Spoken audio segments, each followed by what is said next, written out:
వైఎస్ఆర్సీపీ పాలనలో కేవలం 4 నెలల కాలంలో ఏకంగా 1,30,000 ఉద్యోగాలు గ్రామ వార్డు సచివాలయాలలో మన పిల్లలు పనిచేస్తూ కనిపించేట్టుగా చేశారు.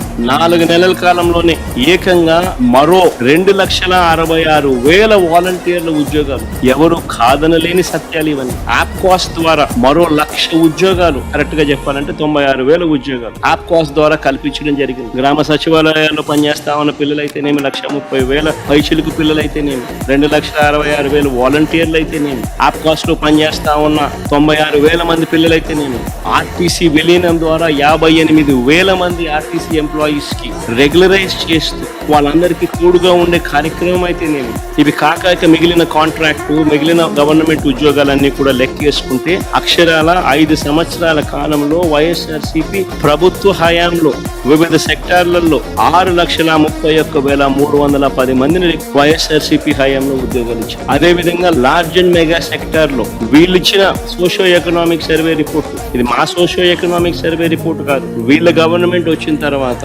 వీళ్ళ మొట్టమొదటి బడ్జెట్ తో పాటు 2023-24 సంబంధించి వీళ్ళు ప్రవేశపెట్టిన socio economic survey large and mega industries లో 102,000 ఉద్యోగాలు ఇవ్వడం జరిగింది.